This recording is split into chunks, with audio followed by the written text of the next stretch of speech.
안녕하십니까. 법무법인 평안의 득공이 변호사 최봉균입니다. 경찰서에서 연락이 왔습니다. 사실대로 말하면 되겠지. 나는 잘못한 거 없으니까 걱정 없어. 이렇게 생각하고 조사를 받으러 가는 분들이 정말 많습니다. 그런데요, 진실을 말했는데 상황이 더 안 좋아졌다고 말하는 분들이 의외로 많습니다. 왜 그런 걸까요? 오늘은 형사사건에서 경찰 조사를 받을 때 절대 모르고 가면 안 되는 핵심 내용들을 확실하게 정리해드리겠습니다. 변호사님, 경찰 조사를 갔을 때 내가 당당하면 내 얘기를 솔직하게 하면 되는 거 아닌가요? 네, 많은 분들이 그렇게 생각하시는데요. 경찰 조사는 민사소송과는 완전히 다릅니다.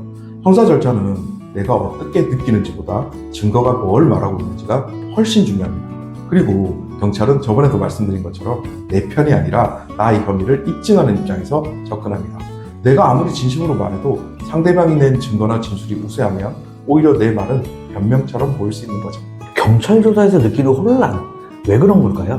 네, 처음 외국 여행 가서 영어로 천천히 말하면 다 알아듣겠지 라고 생각했던 경험 있으시죠? 그런데 막상 말해보면 못 알아듣고 상황이 꼬이는 경우도 많습니다. 경찰 조사도 그와 비슷합니다. 내가 겪은 상황은 너무 명확하고 당연하다고 생각해서 이 정도는 이해하겠지 라고 말하지만 경찰 입장에서는 그 상황을 다른 언어로 해석할 수도 있는 겁니다. 말이 통하지 않는 상황이 실제로 벌어지는 겁니다. 그러면 조사에서 어떻게 해야 할까요? 가장 중요한 건 진술 전략입니다. 한 번 말한 내용은 되돌릴 수 없습니다.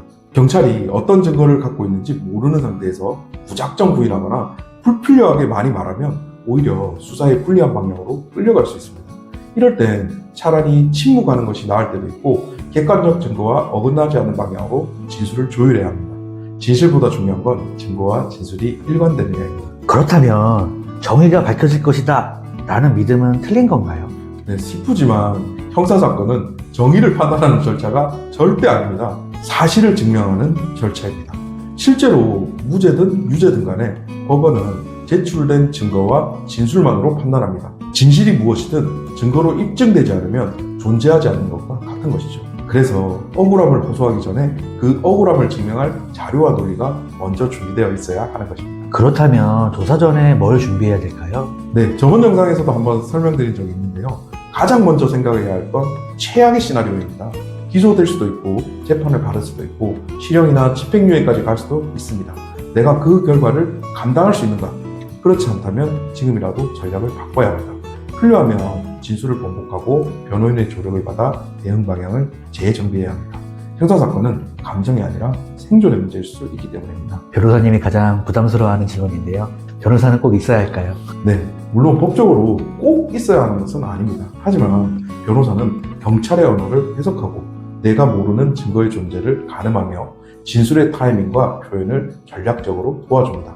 조사실에서 변호사는 외국에서 통역사만큼 중요한 존재입니다. 경찰이 중립일 거라는 막연한 믿음은 형사 절차에선 가장 위험한 착각이 될 수 있습니다. 저번 영상에 이어서 이제 경찰 조사에 관한 내용들을 설명을 드렸는데요. 경찰 조사 그냥 다 말하면 끝날 줄 알았는데 오히려 상황이 꼬였다는 분들이 정말 많습니다.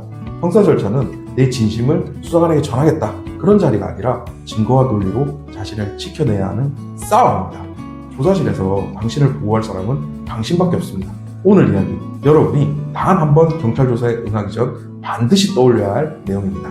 이 영상이 도움이 되셨다면 좋아요와 구독 제발 부탁드리고요. 다음 영상에서 또 뵙겠습니다. 감사합니다.